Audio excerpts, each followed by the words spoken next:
Good evening, sisters. I'm dating a married man and we love each other very much. He wants to marry me as his second wife. P.S. He's Muslim. Jess, I want to know if I'm doing the right thing by accepting to become second wife. And I'm scared about what people will say. I need your help. Drea. Second wife. Cool. Okay.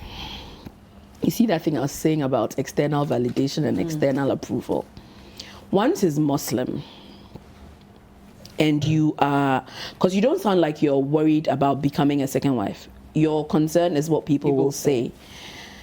If you love him and he loves you, and you're comfortable being a second wife, do remember though that as a Muslim, there can be a third and a fourth. I'm just saying. So usually me, I would say that if an Alhaji will marry me, I want to be the fourth because I don't want any other wives. That's my only clause for polygamous marriage. But if you're comfortable being in a polygamous relationship, and I know lots of people who are, if the two of you love each other, what does it matter what people will say? Would you rather they said, oh, she's a second wife, or they said she never got married? Because apparently society matters. What society thinks matters.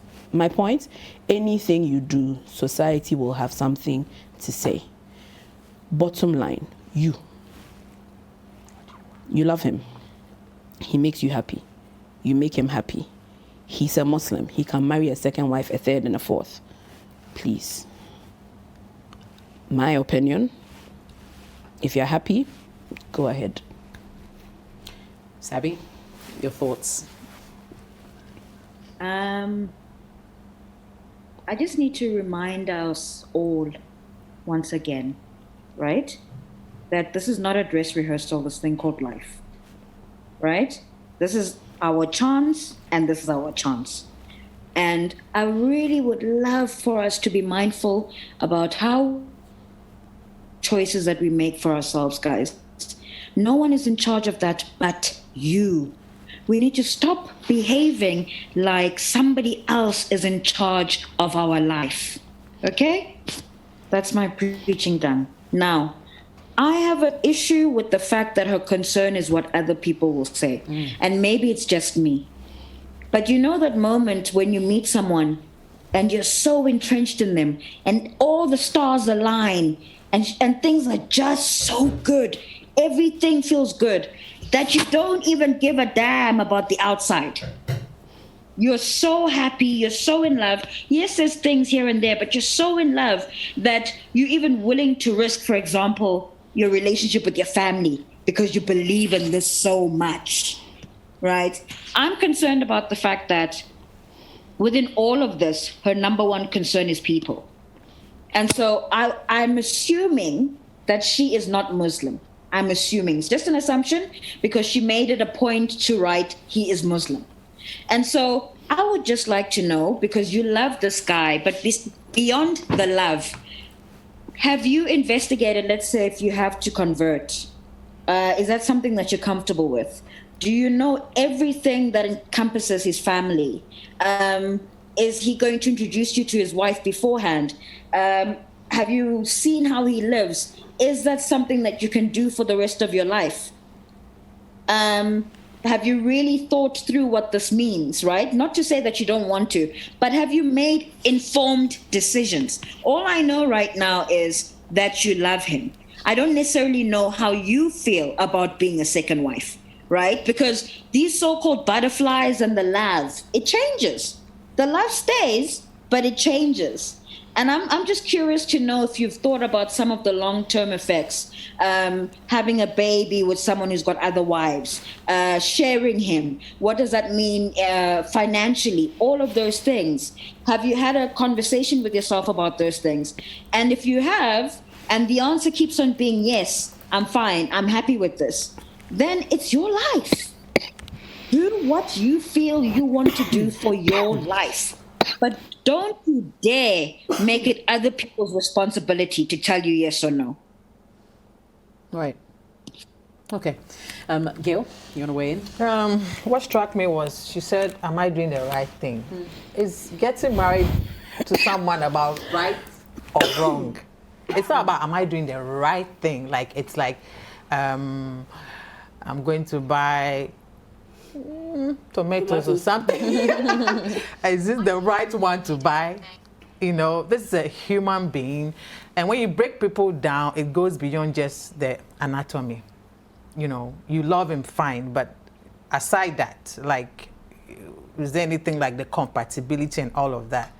And then aside that, there's somebody else going to be in the picture. That would be first wife. Yes. So have you met her, or how is she going to receive you? Even though the Muslim, I don't know much about their religions, but I know that at least they say they're allowed to marry more than one person. But far as you can take care of them. it doesn't mean that when they marry 2 or 3, everything's like all dandy, like, oh yeah, my wife, because the guy has to deal with each and every woman is an individual. And they have They're to not treat all them the same. equally. How is it going to, balance the 2 of you? If kids come in, how would they accept you? You know, all that energy and all that psychological, that's a setup. Yeah.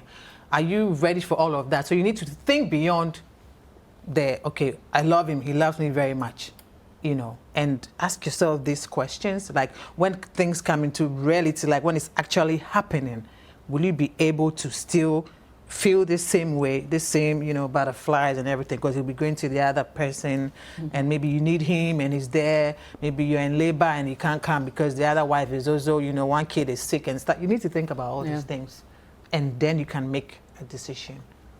So it's not about right or wrong. It's about the 2 of you and the other. Now there's going to be other external, factors in the picture. So are you ready to be able to, handle all of that? And then you can, decide if you want to or not. But forget about everybody else, like what people might say. Drea, be me. Why are you looking at me? Okay, I just wanted to add on that yes, Muslims are allowed to marry 4 women. But in actual fact, what the Quran says, because you mentioned that he needs to be able to treat them equally, and that's what most people settle on. It actually says that he needs to be able to love them, not just treat. It's love and treat them. And an imam explained it to me that it's because they know that you cannot love 2 people equally. Yep. So in actual fact, yes, You can do it, but you not can really. do it, but you really can't, you, because you cannot love 4 women.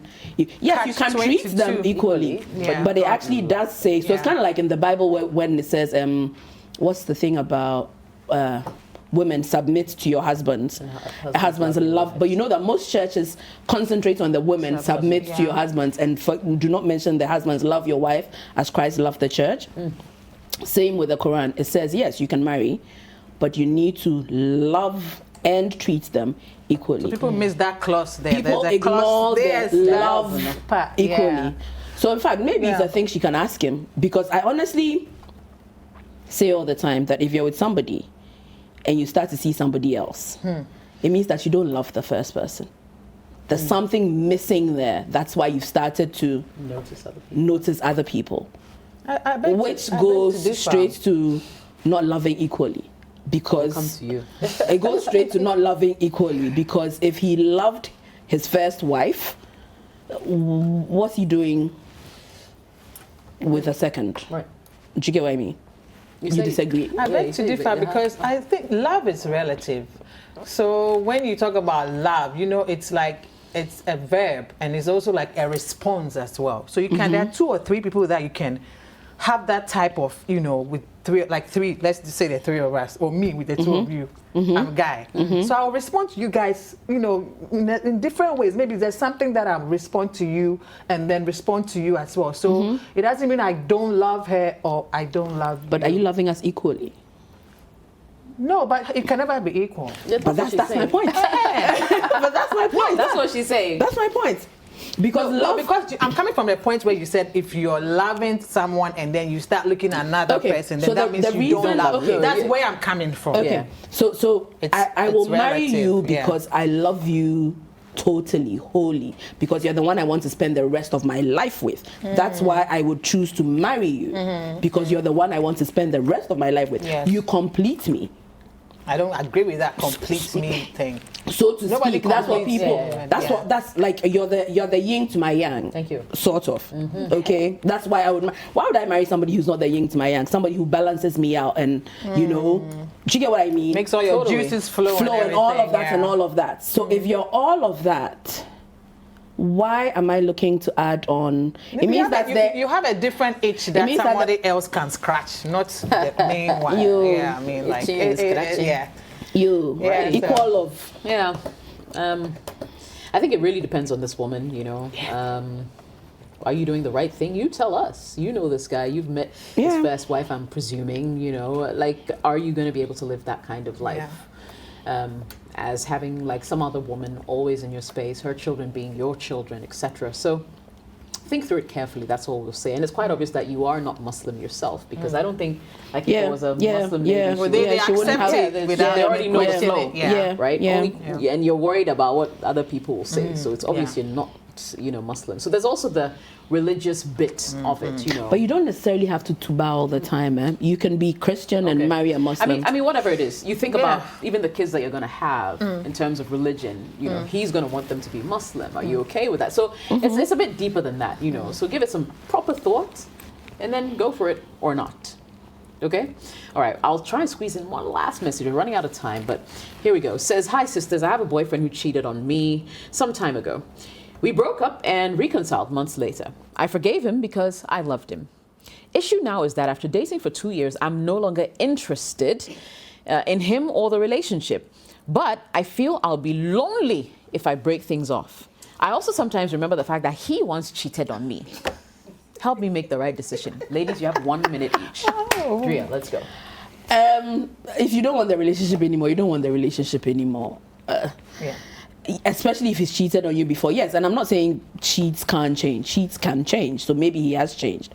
But if your love is no longer there, leave. Leave before it gets nasty and winding and all of that. If your love is not there, it's not there.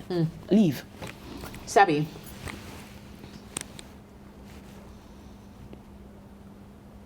So this is the thing.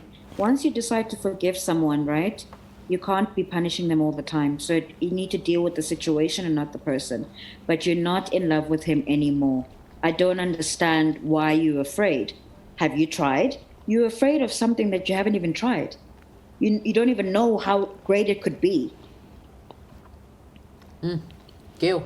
I think she never forgave him for cheating, because you see she's looking for excuses Yeah, now yeah, to get yeah, out. Like, to get out. oh, she even cheated and da da da da. So, like everybody's saying, you're not into the guy anymore. Either you never got over the cheating thing, or you were just not really into him anymore. And it's been 2 years. You should be able to decide now, you know, if you want to be with him or not. So, and it's obvious you don't want to be with him, you know. And you are saying you don't want to be lonely. Yeah. Hey. Anyway, right. you Charlie. Okay, so we've said, last one, please. We've said many, many times, learn to love yourself. Learn to love First, your own yeah. company. should If you stop love playing your with own people. Yes, if you love your own company, there's a difference between being alone and being lonely. Thank you. Loneliness is a state of Loneliness, thank you, is a state of mind. Thank you very much. If you love yourself, you would be able to find things that you can enjoy by yourself. I go to the movies by myself all the time. I go and eat out by myself speed all walk. the time. It's, I you do know. things that I enjoy by myself all the time. Yeah. Nothing says that you need to be hooked up or hitched up to somebody. You were not born with somebody at your hip. Even twins were separate. Even twins Ow. come 1 minute apart. Siamese twins, cry, Even then Siamese separate twins them. cry, we Separate can them. separate them. So please, loneliness is not a good enough reason to be in a Yes. relationship. It's not even fair to him. Let's be I agree. honest. It's not fair to him. Completely agree. You can be alone, Yes. but you should not Be lonely. Yeah. Okay, look into it if you don't understand what I'm saying.